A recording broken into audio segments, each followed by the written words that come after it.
As the temps start rising, I feel the familiar urge to refresh my closet, but I don't want to waste money on pieces I'll only wear once or for just one season. Thankfully, Quince changes that. Their clothes are timeless, lightweight, and far more elevated than anything else at this price. It finally feels like my wardrobe matches my standards. The best part is that Quince only works with factories that use safe, ethical, and responsible manufacturing practices and premium fabrics and finishes, so you get to look good while feeling good. I'm pretty excited that I have upgraded my athleisure wardrobe for this summer. I bought a sweatshirt and a pair of wide-leg flow pants that are two of the softest items I own, and I plan to live in them. So join me in giving your summer closet an upgrade with Quince. Go to quince.com/POTC for free shipping on your order and 365-day returns. That's QUINCE.com/POTC to get free shipping and 365-day returns. Quince.com/POTC. I really want the clinicians out there to know that, especially for people with CPTSD, CBT is not enough. What you really have to focus on is relationships. And so rupture repair therapy, relational therapy, and community-based therapy are so important, especially like, can you integrate therapy into places like sewing groups or like an intramural softball team? Is there a way that you can build relationships in spaces like these and create something fun and accessible and like a form of therapy that people want to go to, while also teaching them basic skills of interacting with other people, being vulnerable with other people, learning to do this rupture and repair, sharing, and being able to trust others. That was Stephanie Fu on Psychologists Off the Clock.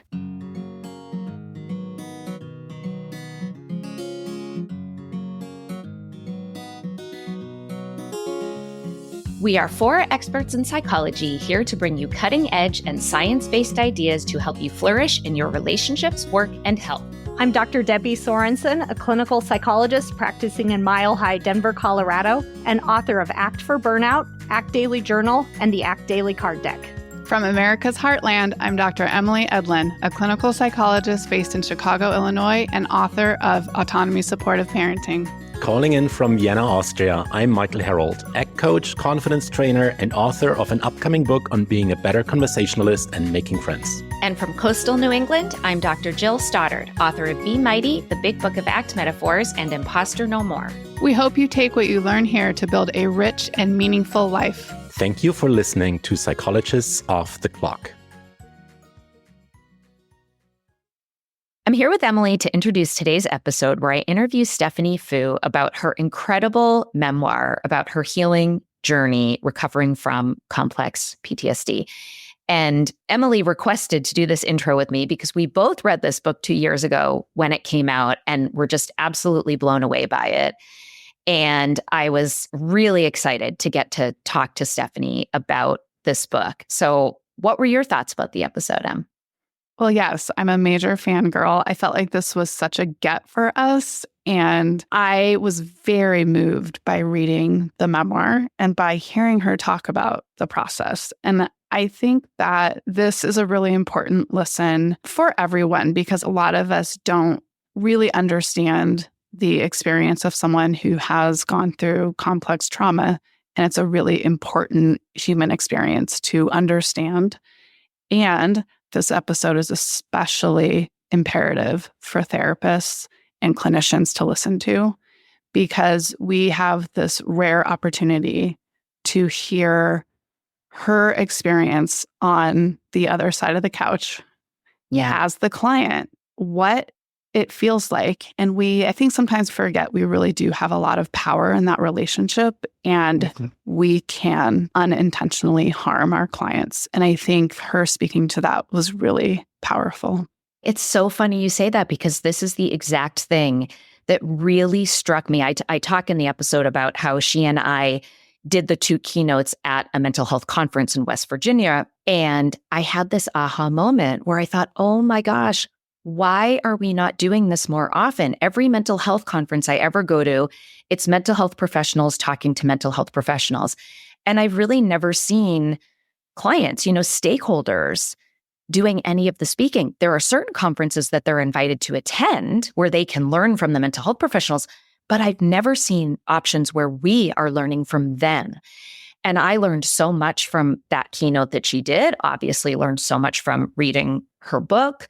And I actually immediately reached out to the organizer of one of the largest psychotherapy conferences in this country to recommend that he invite her to speak next year as one of their keynotes. I'm so glad that this is sort of pulling the curtain back on, we don't even realize, I think, as a field, how we're trained to see the problem and pathologize symptoms, but how that feels as a human, and that's who you are and how you live, that can feel really alienating from treatment providers.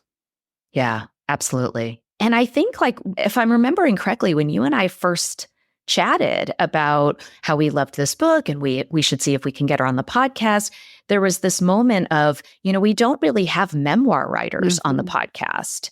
And how are we going to organize the conversation so that readers will get something out of it? And as soon as I saw her give this keynote, I was like, oh my gosh, no, this is exactly who we need to be having on the podcast. And I think people will get so much out of this conversation. Just like you said, having an understanding of complex PTSD, but really also this experience of what it is like to be a person who is struggling with their psychological health and navigating what can feel like a kind of overwhelming minefield when it comes to getting the help that you need. And I will say, I am not a trauma specialist, and I see clients in my practice with trauma because it's so common. Yes. So reading this book really helped me actually connect with my clients and their experience in a different way, where I could see some of these patterns she so vividly describes in her memoir. I could easily then see them in the people I was working with, and it just helped us move forward. Absolutely. In the work. And you all do a really nice job at the end of kind of bullet pointing and breaking out. These are the three pillars almost of an effective approach or a balanced approach to treatment and healing. Right. Like, these are the things she believes are the most important to tackle, sort of irrespective of therapy modality. It's kind of a bigger picture idea around what she found to be the most helpful in her journey. And I just want to mention, I keep talking about the therapist, but anyone with complex trauma, this is a huge resource. I mean, huge, because as she talks about, there's just not a lot out there from this type of perspective. And in fact, a lot of what is out there is harmful and pathologizing. So if anyone listening has their own history, I think this will be a really powerful listen. 100%. And then also for any of us who have people we care about who have trauma histories, it can really help their patterns of behavior make more sense and really create a lot of compassion. And in the episode, she and I didn't get so much into a lot of what the result of a history of ongoing trauma might look like. We talk about it a little bit, but she definitely gets into it in detail in the book. And it is such a worthwhile read. I read it once, I listened to it on Audible, and it's a really terrific book. And so we hope that all of you listeners get as much out of this episode as Emily and I did. Hey, everybody, it's Jill here, and I am absolutely thrilled and honestly fangirling a tiny bit over here because I have Stephanie Fu with me today, and she is the New York Times bestselling author of What My Bones Know, a memoir of healing from complex trauma, which is what we're here to talk about today. She's also written for Vox and the New York Times and has worked as a radio producer for This American Life and Snap Judgment, two of my old school favorite podcasts. And her stories aired on Reply All, 99% Invisible, and Radiolab. A noted speaker and instructor, she has taught at Columbia University and has spoken at venues from the Sundance Film Festival to the Missouri Department of Mental Health. Stephanie, welcome to Psychologists Off the Clock. Thank you so much for having me here. So we met one time before, and I have to tell listeners how this came about because I love stories like this. So I read Stephanie's amazing memoir when it first came out over 2 years ago, right? 2022? Yeah. Yeah, 2022. And absolutely loved it then. It was one of those that sticks with you. I talked about it with everyone. And then pretty recently, I don't even remember why, but Emily, co-host Emily, and I happened to be talking about it and how much we loved it and saying, gosh, we should really reach out to Stephanie and get her on the podcast. And then out of the blue, I don't know, a few days, maybe a week after that, I got an email asking me to be one of 2 keynote speakers at a mental health conference in West Virginia. And the organizer said, oh, the other keynote I'm trying to get is Stephanie Fu. Do you know Stephanie Fu? And I literally wrote back very unprofessionally in all caps, shut up. Because I just couldn't help myself. I thought I might have said, shut the F up. And I actually went back to the email to check that. And I didn't. So it wasn't as unprofessional as I thought it was. It was just, shut up in all caps. So it felt like this was meant to be. And I got to do a brief interview with Stephanie at the conference, told this story. And she said, well, I would love to come be on your podcast. So here we are. Yeah. And it was a really fun conference. It was casual and it was great. Yeah, it was great. It was really great. And Emily already so we do an intro before all of our episodes where two of the 4 co-hosts chit chat about the episode as a way to introduce it. And Emily, who was the one I was talking to about the book, right away when I said, Stephanie's coming on the podcast, she said, I want to do the intro with you because we both just love this book so much. Well, thank you so much. All those kind words mean a lot. So thank you. Well, so you wrote this incredible memoir about your journey of healing from complex PTSD.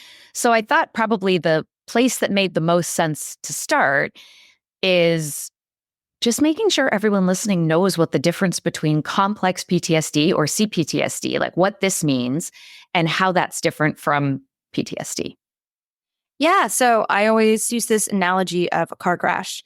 You can get regular PTSD from a single car crash. But complex PTSD is kind of like if you were in a car crash every week for years. It's when that trauma happens over and over and over.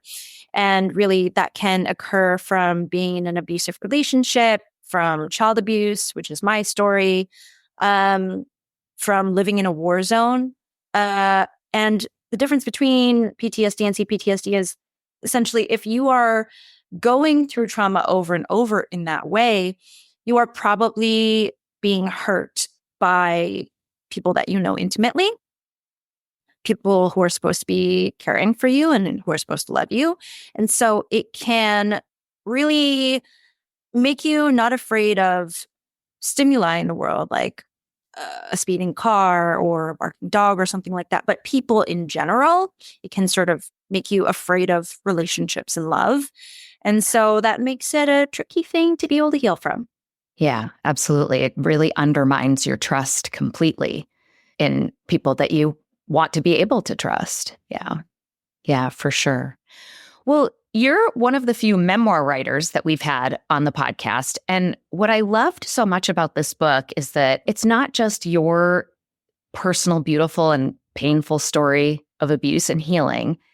It's also a book you've written as a journalist. The way I see it is it's like with an eye toward helping readers understand CPTSD, what it's like to live with CPTSD, how many different treatment options there are, how effective they are, not just based on how they were experienced by you, but also what it says out there in the literature, in the world. And so I'm curious if that combination was deliberate. And if you could just tell us a little bit about what inspired you to write the book and to write it in this particular way. Yeah, I think that when I was first diagnosed, I basically went online and I tried desperately to find literature on CPTSD, and I didn't see anything that came from a first-person perspective. I only saw very clinical books written about people with CPTSD as if we were sort of scientific subjects, which I think is quite dehumanizing, especially to read as a person. And, my background working at This American Life, Snap Judgment, was all personal first-person stories. And I knew that the power that had, which is again, humanizing conditions, making things relatable, really being able to see yourself in another person's story. And so I knew that there needed to be a first-person story around this condition. And I told myself, okay, if I'm able to heal from this, I will make that story. But also at the same time, I just wanted it to be a book where if you just got diagnosed from CPTSD, you could pick this up and you could get the information that you needed to know to heal. Because I'd also read a bunch of trauma books and memoirs before where it's just like sort of trauma porn and really depressing and sad. And I didn't want to tell that story. I wanted to tell the story of healing and what you need to know to heal and what a healing journey could look like. So, and my journalism background, this was kind of the book that I knew how to write. Yeah. This is like the only thing I knew how to do. So I did that. So yeah. We had a guest on, Florence Williams, and she wrote a book called Heartbreak. And I think she called it a journalistic memoir. I forget what the verbiage she used was, but it was the first time I had heard it. And it's her memoir going through heartbreak and divorce and recovering from heartbreak and divorce. And she's also a journalist.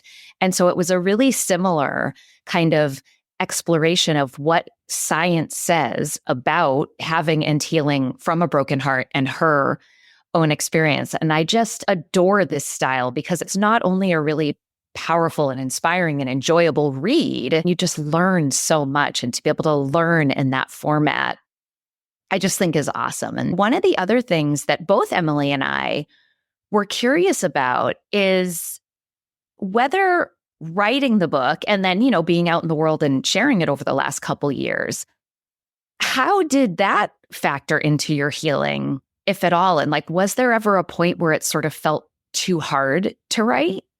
I think what I really struggled with in the writing process was honestly just the first 50 pages, because it's only the first 50 pages in which I relate my childhood trauma.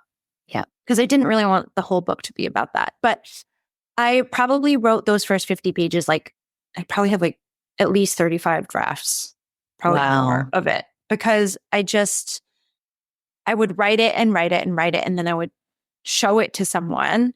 And every time they would say, it sounds so dissociated, it sounds unreal. It sounds like you have no feelings behind any of it. Like you were like a police report. Yeah. Yeah. Versus a story. Right. And so I remember being so frustrated at that and trying so hard to sort of re-trigger myself and re-put myself in these moments and just not really being able to. And so I just wound up putting that in the book eventually. I have this line in there where I'm like, people ask me, how did it feel to be in these situations? And I don't fucking know, because I am dissociated. And that's what this is. That's the consequence of this. Right. And so that was the hardest part of writing the book. The rest of it, honestly, was kind of a pleasurable breeze, to be honest with you. Because I did the healing before. Writing the book wasn't healing. Doing the work was healing. And then once I had all that material, it was just sort of the journalistic thing of taking the research and putting it on paper.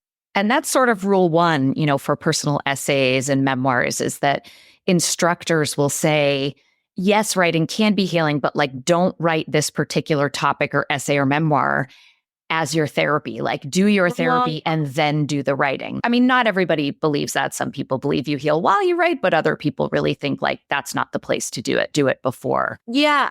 Coming to it from a healed place allowed me to take care of the reader as I went through it, and sort of from the beginning, look at the audience through a myriad of lenses, from the unhealed version to the healed version, and just knowing how to take care of them, I guess, being careful with them. And in terms of the process of touring with the book, speaking about it, I wrote in the book about how I initially posted on Twitter, and I had 25,000 followers or something at the time. And I posted, does anyone out there have CPTSD? And nobody responded yes. So I felt like I was the only person in the world who had this condition, and I was total freak, whatever. I have come to realize through my process of getting diagnosed, a lot of my friends got diagnosed, and turns out all my friends have CPTSD. But also going out into the world and seeing how many people this book has resonated with has definitely made me feel not alone at all. Yeah. And also my following on Instagram, I think, has been really healing, because they're so incredibly nice. Everyone who follows me is a woman who has CPTSD, and they are so incredibly supportive, not just of me, but of each other. Like people will share in the comments and other people will talk them up and give them support. And it's just like the most positive, least toxic place on the internet. And I'm really proud of that. And it just makes me feel like it reasserts this idea that people with CPTSD are not necessarily broken or a burden or difficult, that we have big emotions, but it makes us incredibly empathetic and great healers. And those of us who have done the work, we know how hard that is. We know what it takes. And we have a lot of empathy and kindness to anyone who is also embarking on that journey. Absolutely. And none of those things that you just said are written in those like scientific textbooks. All of that material you found when you first went to the internet to try to learn about this, it's very pathologizing. And what were the words that you came across? It was like difficult, but it was even beyond that. There were some really just dehumanizing kind of language that literally they are a burden. Literally, there was one that said they are a burden who people may not want to deal with. Somebody sent me some clips from The Body Keeps the Score, and it called us weird. Oh my goodness. And there was another line that was like, most normal people would not react this way.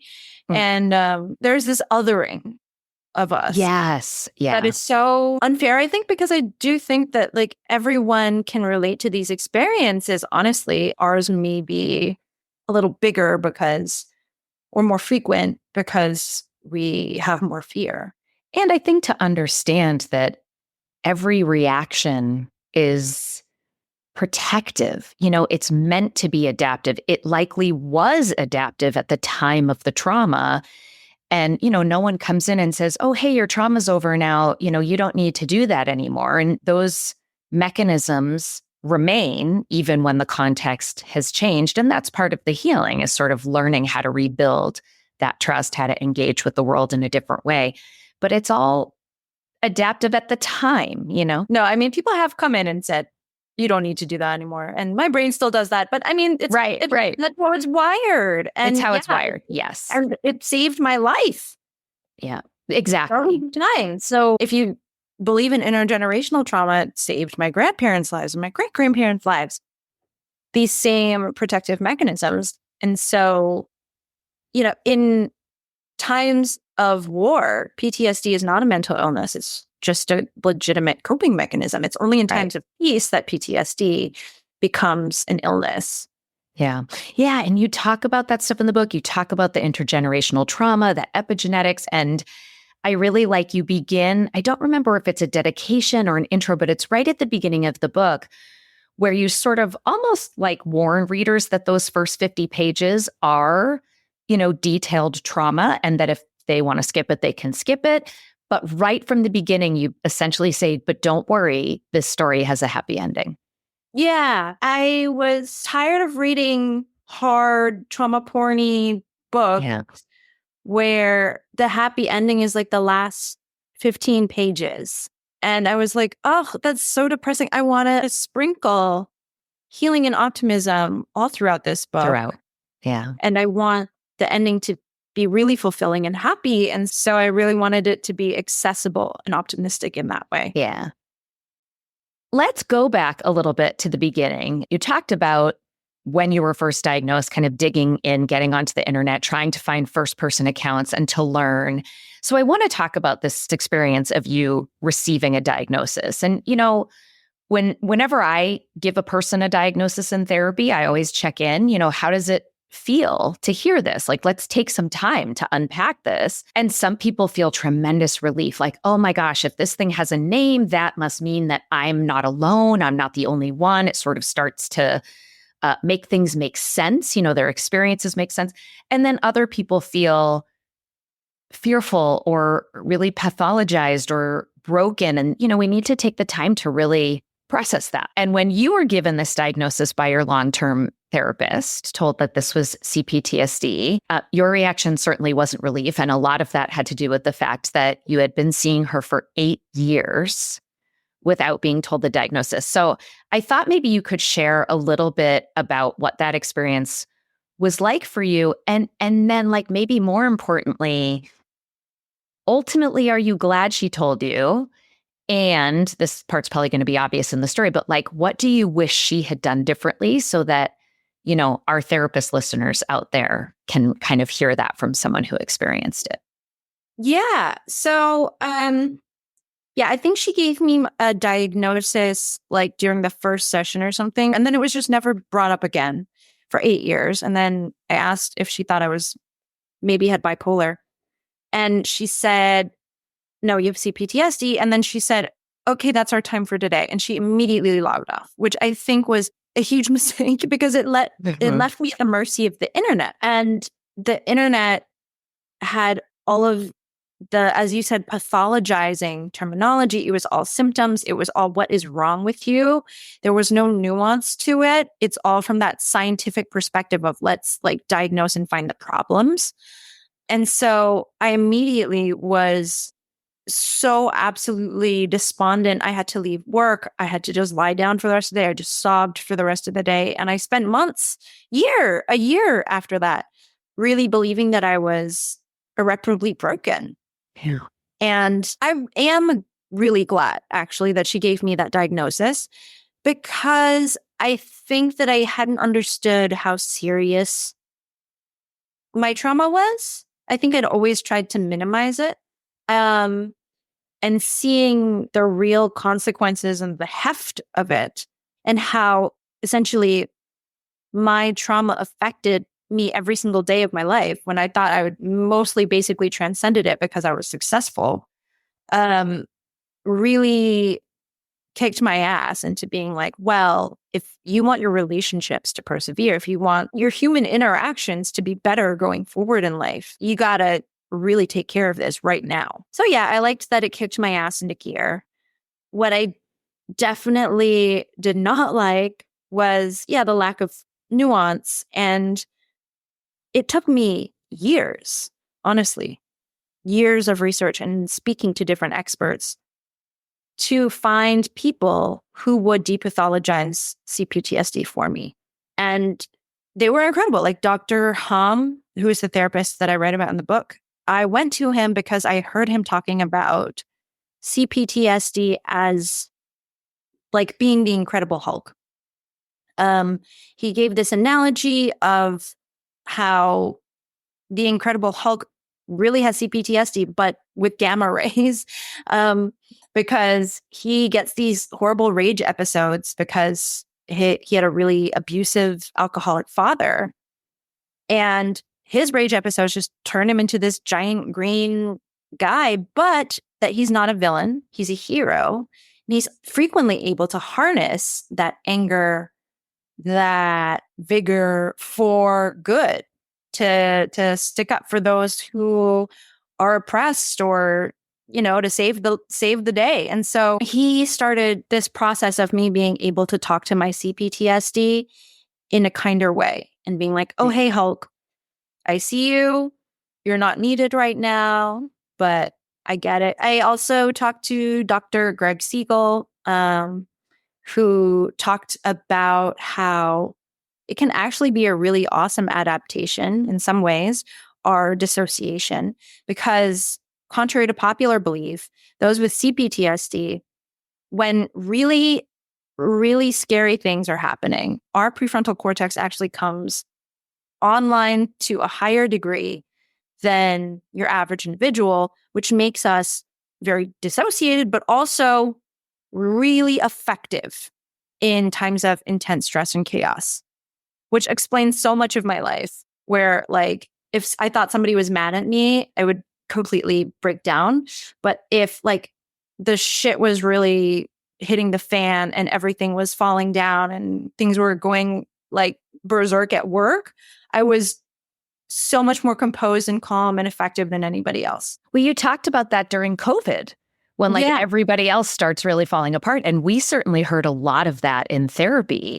I run an anxiety clinic. And so kind of thought for sure that folks that are already struggling with anxiety, and, PTSD used to be considered an anxiety disorder, and same with OCD. So we treat that as well. Mm-hmm. And thought for sure that this would be a time where people were really struggling. And for so many people, it was the opposite. It was like, oh, please, like, I'm already, Oh, yeah. Like thinking through all the ways I'm going to solve all the catastrophes of the world, like every single day. Like, this is nothing. This is just like, I've got this, Oh, or I'm honey. always waiting for the other shoe to drop. Now it's happened. It's go time, I wrote my book in a year. I got my book deal in February 2020, and I basically wrote my book that year. And, everyone I knew was like unable to function. All my healthy were like unable to function. Right. And I was like, get to do, I'm fine. Here we go. Another day. Because I was completely inured to this idea of imminent death, I guess. So it sounds like in terms of like what our mental health professionals who are listening can learn is not giving a diagnosis 2 minutes before session ends and trying to recognize the potential impacts in terms of feeling pathologized and coming at it in like a more well-rounded way. Like we can talk about the ways in which this describes your struggles and the ways in which this has maybe made you better able to cope in certain situations. Yeah. Absolutely hammer the strengths at the same time as you describe the severity of the condition. You have to alleviate the shame because healing doesn't happen with shame. Like one of the major symptoms of CPTSD is immense self-loathing, right? And so you're going to give them something that facilitates that self-loathing without trying to counteract it in any way, and then you expect them to heal from it. That's just not going to work. It just feels like more punishment to us. Yeah. And so you really have to come to it with a lot of kindness, a lot of recognition for the superpowers that CPTSD provides, and a lot of recognition. And as you were saying, the adaptations, you have to recognize and thank those parts for helping you survive and get to where you are. Yeah. And one of the things I think you say probably toward the end that you felt like a lot of your healing came from having a sense of hope and agency. Yes. And right from the beginning, if we're talking about diagnosis, I think it's really important to instill a sense of hope and agency. You were saying when you got this diagnosis, you thought you were like irreparably damaged. And that's a place that we can really instill hope and agency because there is hope and you are able to do the things you need to do to move forward and cultivate the life that you want. I think that's important too, because there aren't a lot of stories of hope available if you start Googling.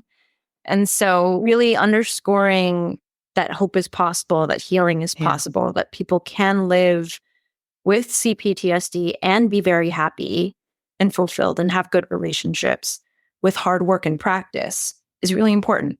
Yeah. Yeah.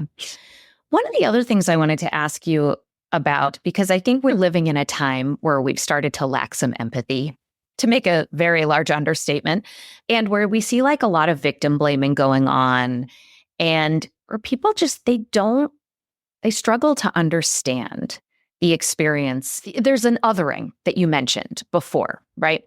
And so one of the things I thought maybe would be helpful for folks to understand is when your mom, who was the person who physically and emotionally and verbally abused you, when she told you she was divorcing your dad and she left and you were home with your dad, you didn't, slam the door and say, good riddance. Like the initial reaction was to be pretty devastated. And you talked in the book about how, this was really hard for people to understand. Like, why didn't you just hate her? Why weren't you like, don't let the door hit you on the ass on the way out? Including some mental health providers had, really struggled to understand.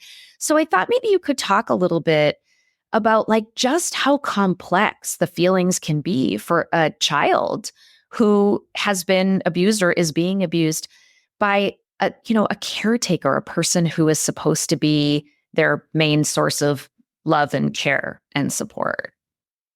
Yeah, I think that it is far safer to believe that your parents are good people than it is to believe that your parents are evil and bad if you're a child. Because if your parents are good people and you're the bad kid and you're the one who screws up everything and you deserve this punishment, then at least you're being taken care of and you have control and agency Right. There's some hope that maybe I can fix this. If I can just be better, like I can't fix them if they're evil, but I can fix me. And then maybe then they'll be kind and they'll love me and give me what I need. There's always that hope. Yeah. There's always that agency. Yeah.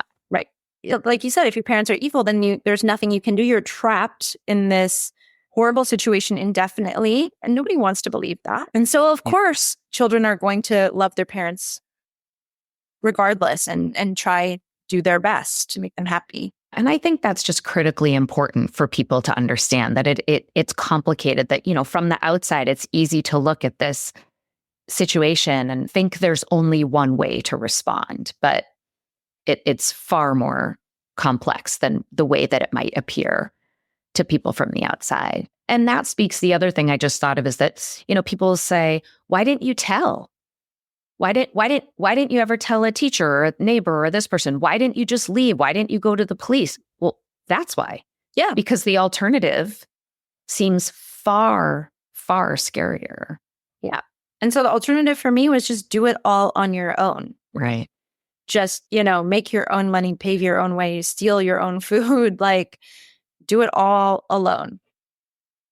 Which worked for a long time, but eventually not so helpful. Right. Nobody can do everything alone forever. Eventually, you need to be able to ask for help, and you need to be able to trust that there are loving people who will be supportive and loving. And that's a hard bridge to cross with a traumatic history.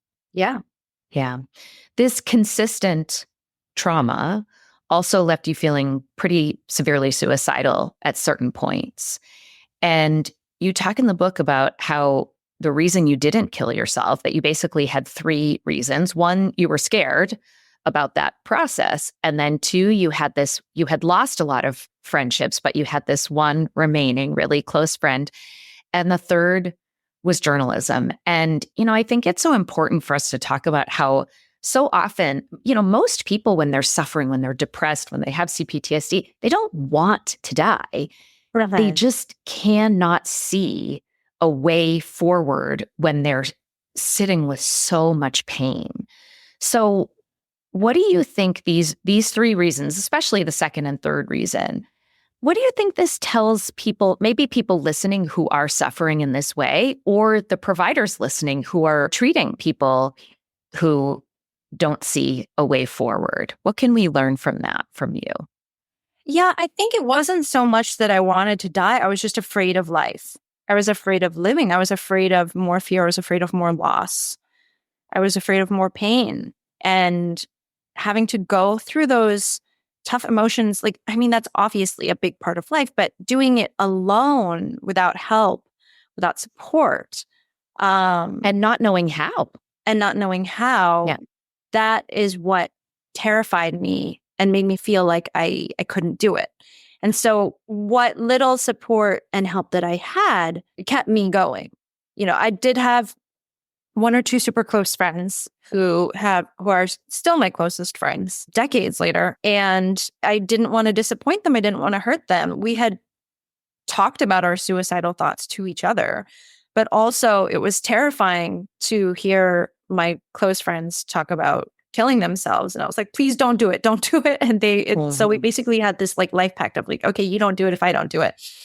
And I think that is really the thing that keeps us in this world is relationships. Again, it's not doing all of this hard stuff alone.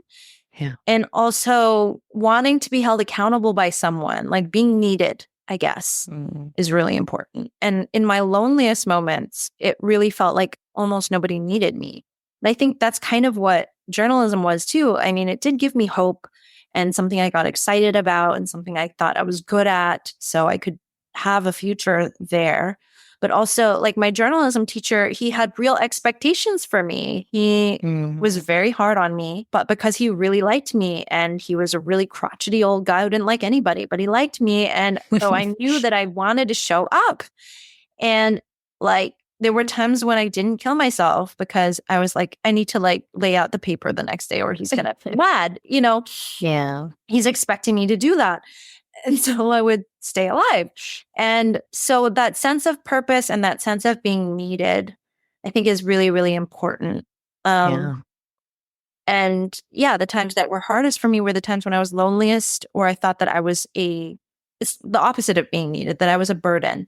Yeah, this is something that comes up. I mean, episode after episode, truly, no matter what topic we are talking about, this human need for connection. We now know the science is very clear that it's really like the most robust predictor of both our physical and mental health and well-being is the presence of quality relationships. And, as therapists, we get taught our techniques and our therapies. And as you know, going through therapy, there are many different roads you can take. And I will say the longer I'm in mental health, the more and more I'm talking to every single one of my clients about their social support and their relationships. And the science says this is at the core of everything. Even in Sue Johnson, who pioneered EFT, emotionally focused couples therapy, and actually died recently. She wrote an amazing book called Hold Me Tight. She talks a bit about attachment theory and how, we used to think that attachment was only relevant in that first year of life with your primary caregivers, your parents, but that over time as adults, you sort of shift who your primary attachment figure is. And that's often a partner, or it could be a best friend or roommate, something like that. But that when that bond is threatened, just like when you're a child, when that bond is threatened in adulthood, that it's incredibly destabilizing in much the same way it is for a kid. And I just remember reading that and feeling, that was a moment of feeling kind of depathologized, like, oh, this makes sense. Because I just always thought, why am I just so turned upside down if I'm in a fight with my partner? And it was a really humanizing and validating way to think about things. And it's been a long time since I read that book. And now with more and more of the science coming out supporting that these connections, these quality connections they're critical. They're not optional. Yeah. And I think that's why I really want the clinicians out there to know that, especially for people with CPTSD, CBT is not enough. This is what you really have to focus on is relationships. And so rupture repair therapy, relational therapy, and community-based therapy are so important, especially in immigrant communities where therapy is stigmatized or it's not like a natural mode of being alone in an office with one other person telling their life story. Like, it's terrifying. Mm-hmm. And so it's so important to be able to can you integrate therapy into places like sewing groups or like an intramural softball team or art or horticultural therapy or whatever it is, a yoga class? Is there a way that you can build relationships in spaces like these and create something fun and accessible and like a form of therapy that people want to go to while also teaching them basic skills of interacting with other people, being vulnerable with other people, learning to do this rupture and repair, sharing, and being able to trust others. I don't think that this is something that you can do alone. And I don't even think that this is something that you can do with one other person in an office.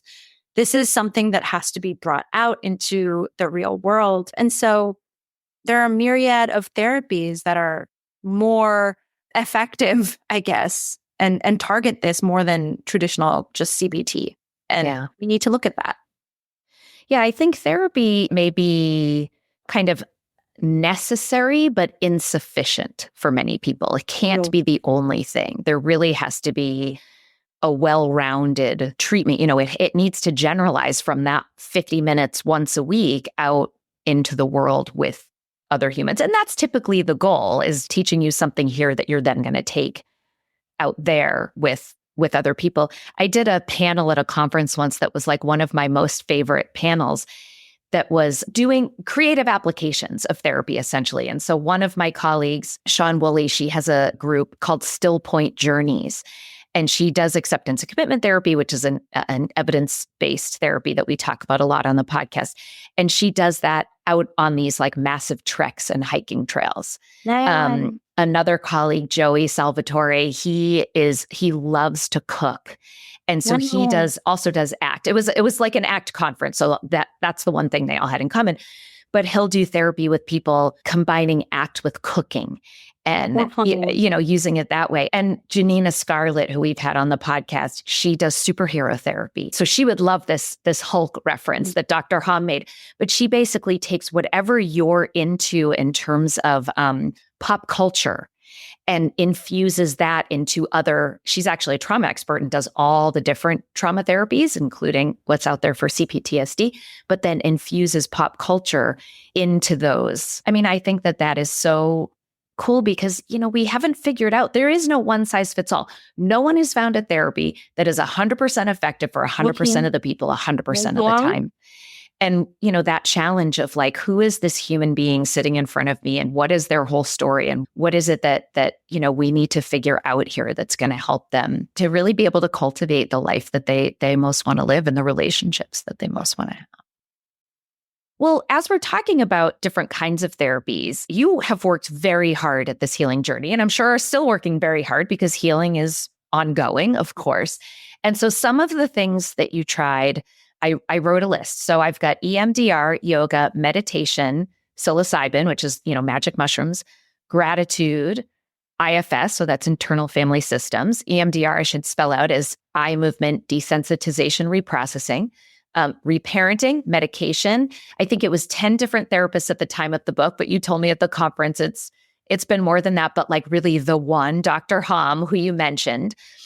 And so I thought for anyone who's listening and is maybe ready to start their healing journey, it can be so overwhelming. Like you just Google, therapy for CPTSD and so it can be overwhelming. And I think that overwhelm can prevent people from even getting started. So like if you knew at the beginning of your journey, all that you know now, what advice would you give people who are where do they even begin if they are ready and willing to kind of start doing this really difficult work to recover from CPTSD? Yeah. So I think that with all the things that I've tried, they basically come down to 3 categories. That's the key to my healing journey, is 3 different avenues, I suppose.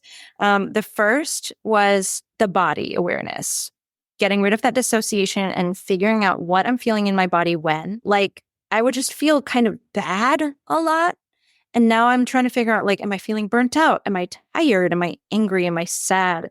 And just like, am I even feeling bad? Because I think like a lot of times I didn't even know that. And also being able to sort of, from a bodily perspective, just calm down a trigger, just being able to breathe a little bit, just convincing my body that it is safe in certain moments. And so with that, I think getting a Fitbit was really, really helpful actually, because I would literally like check my watch like 100 times a day, just being like, am I stressed out right now? That would actually kind of work. And restorative yoga really helped. I know that regular yoga can be very helpful. Massage can be helpful to some people. It can be triggering to other people, but meditation, just being able to, and not, it doesn't need to be like Zen meditation. It can just be like eating meditation or walking meditation or like sewing or really coloring, really grounding stuff. Yeah, it's like something that helps you to be grounded in the present moment. And you can do that really just tuning into any of your senses and at any point. Yeah. Yes. Really, really being able to focus on the present. And so there's a million different ways you can do that. And I found what worked for me, but you find what works for you. And I tried different stuff too. And, I was like, coloring didn't really do it for me. Like, you just find out what you really love. And then for the second part was sort of processing, kind of realizing why this happened to me and that it wasn't my fault. And sort of big picture, realizing the deep fucked upness of what had happened to me. And so EMDR was really good for that. IFS can be helpful for that.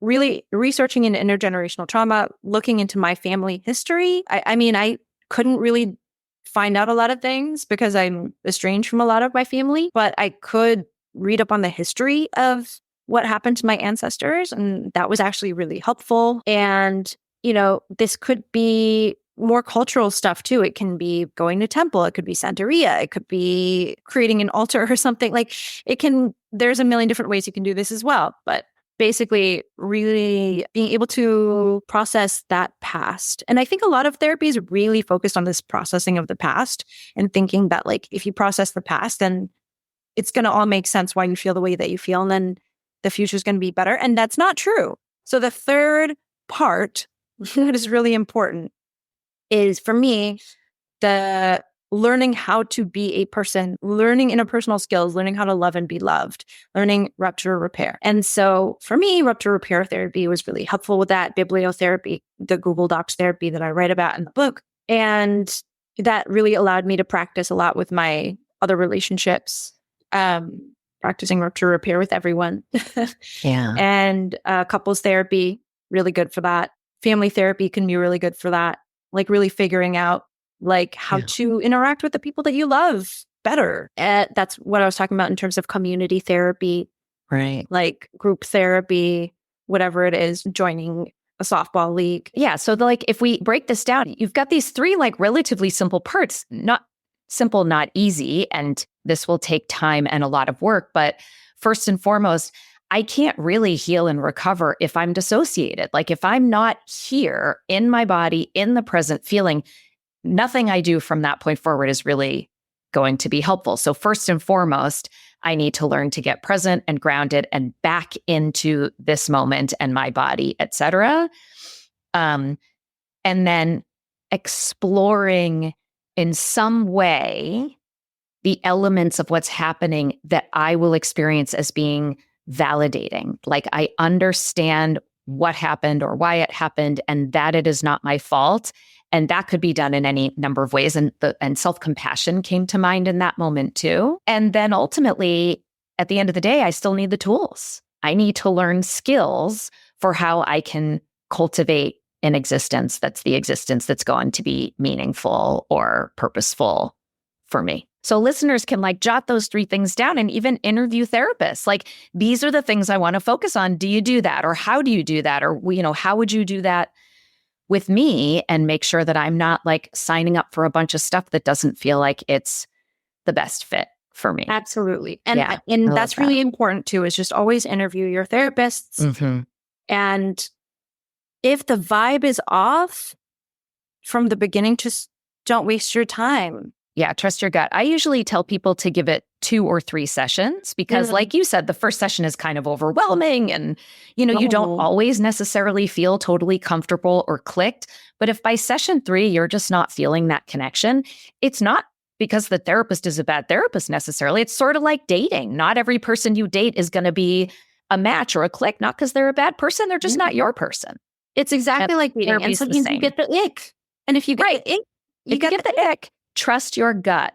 And I think that's another thing that can happen with trauma is you never trust your gut. So, right? Mm-hmm. Like you just assume that you're the problem. And so, well, I'm feeling this way, but it's probably because, it's probably my fault. They're the expert. But no, like trust that gut. If you're feeling the ick and you've given it a couple sessions and you're just not feeling it, there is someone out there that is right for you and you will feel it. The other thing I really loved that you mentioned in the book is something Dr. Hom said to you, which is being healed isn't about feeling nothing.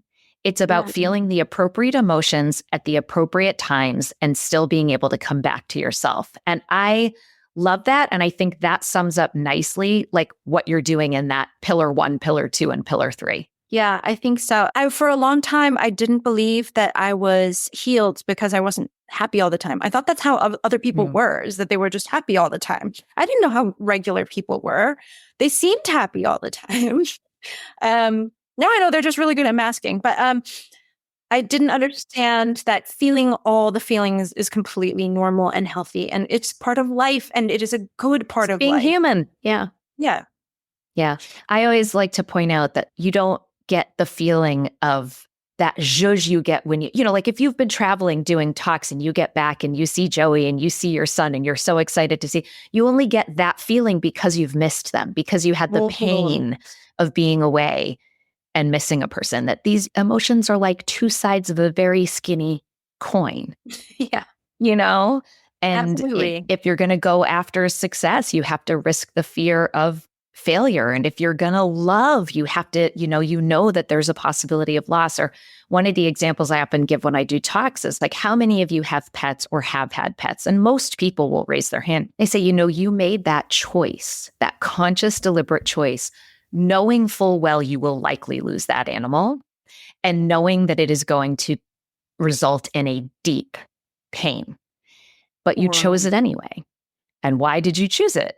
Because it's so worth it, right? Like right on the other side of that pain is just like the best, love and attachment and just, it's so yummy.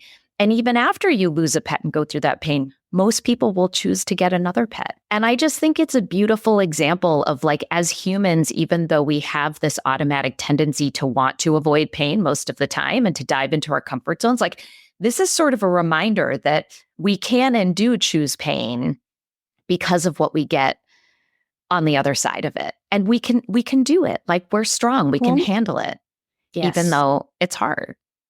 Yes. Pain is a good teacher and it tells us what we need. Yeah. Yeah. Is there anything else that I haven't asked you about that anything that you've just sort of learned or experienced that you would want listeners to know, either listeners who maybe have a trauma history or have loved ones with trauma histories, or listeners who are mental health practitioners who treat clients who have trauma histories? Just that for those who have trauma histories and who have trouble making those friendships and being in these relationships, it is possible, and it is so scary, and it is so hard, and it takes a lot of practice, and it really, really pays off. And you are absolutely inherently lovable. Somebody out there is going to find you to be just a ball. They're just going to love spending time with you. And you may have to learn some skills in order to find those people, and you may have to learn to repair with them, and that's okay. Yeah. And just, you can do it. You can do it. Stick with it. We had a guest on, Scott Rick, who said, and this is just stuck with me, and I've shared it with many of my clients, that you can either connect or protect, but you can't do both. And so much of connecting is, I had some friends one time. I always thought I was like so vulnerable and, like really out there. And they said, no, Jill, you're a tender rhino. Like you come across as being like really tender and soft and open, but you're zipped into a rhino suit. And they said it and I was like, oh my God, you're right. Like I definitely still have some work to do. I'm doing a lot of protecting that's preventing me from connecting. And I think that's a big part of, what we can all learn better to do is start zipping those little safety suits down, and you can either connect or you can protect. And so learning also finding the right people to unzip around. Yes. I think a lot of people have been burned in the past because they've unzipped around the wrong people. Yeah. And girl, that's not all you. Right. No, that's very, very true. Yeah, that's very true. It might be your taste in people in which you need to alter a little bit, but yeah. Right. Then that needs to be part of the therapy too. Yes, 100% for sure. I mean, to therapists, I guess my last thing is just you have been taught in your work to identify what is wrong with people and then fix what is wrong with them. And there's a flip side to everything that is wrong with them that is an advantage of what you are seeing. And you are so used to pathologizing and looking at a person and thinking, oh, they're dissociated. Oh, they're overly protective. Oh, they have their walls up, whatever it is, and not recognizing how that has helped them in the past or how it may help them in so many ways now. Mm-hmm. I think too, a lot of therapists are like, oh, you're so zipped up. You're so tough. You have so much anger, whatever. Sometimes to foster kids or kids who are in actual unsafe situations or people who are living in unsafe situations or neighborhoods. And it's like, well, what do you expect them to do? Do you expect them to open up and in a space where it's not safe for them to do that? There needs to be a lot of recognition for the community they're coming from, their cultural history, context, trauma history, all of the context. Yeah. And that the pathologization that you may impose on them can be just as hurtful as the trauma itself. Yeah. Really. You can be further traumatizing them, and you need to recognize as a practitioner your power in doing that and figuring out ways to surrender your power, to empower them, and to, again, recognize their heroism, I guess. Yes. Right. And if we look at sort of the symptoms, the diagnosis, like this is what you have needed to survive. And now I see my role as I want to help you thrive. Like I don't want to just get people back to some baseline. I want to help you cultivate like a really big and bold life that looks the way that you want it to look. Sure. Yeah. That sounds great.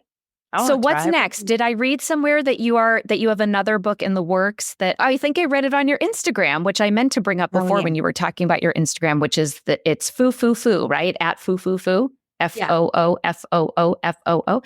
And maybe, is that where I saw, did you announce you're writing a book for parents with CPTSD?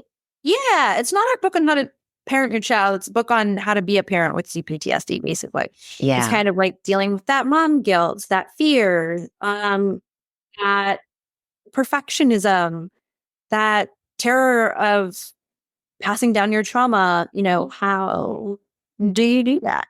And is it in a similar style, kind of the journalistic memoir, or is it a little bit different? Same. Yeah. So I think journalistic memoir, maybe with a few other case studies and stories about people who are with different backgrounds, I think, just because parenting is so really dependent on the resources that you have. Very true. Yeah, very, very true. Very true. And when is that coming out? I don't know. I've been barely able to even work on it because I've been doing the actual parenting. So we'll see. Parenting, right. It's funny how your time starts to seep away when you have a small human to take care of. Yeah. Well, where can people find you if they want to find the book, if they want to learn more about you? Yeah, you can get my book wherever. Audible has actual recordings of my therapy sessions on my audiobook. Yes. Can I hop in and just put a plug in for that? So I read on Kindle 2 years ago, and then I listened on Audible. So for anyone who likes audiobooks, it is so cool. You read the book, and then Dr. Hom himself is in there with these recorded therapy sessions. And it's really, and anyone who listens to our podcast, they're all psychology nerds. So you get to actually be like a little bit of a voyeur and listen into an actual therapy session, which is pretty rare, right? With like HIPAA and everything else and privacy. And people don't usually publish a therapy session. So it's really pretty special. Yeah. And, or at least people who actually live the therapy sessions don't publish them. I feel like there's a lot of the HBO publishing other people's therapy sessions. Yeah. I think there's an advantage to like somebody being able to talk about what they got out of it. So there's that. And just bookshop.org, your local bookstore,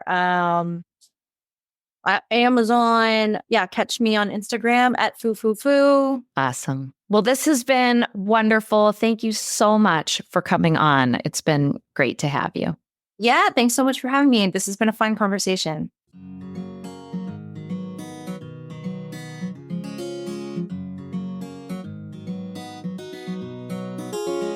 Thank you for listening to Psychologists Off the Clock. If you enjoy our podcast, you can help us out by leaving a review or contributing on Patreon. You can get more psychology tips by subscribing to our newsletter and connecting with us on social media. We'd like to thank our podcast production manager, Jadine Stout-Williams. This podcast is for informational and entertainment purposes only and is not meant to be a substitute for mental health treatment. If you're looking for mental health treatment, please visit the resources page of our website, offtheclockpsych.com.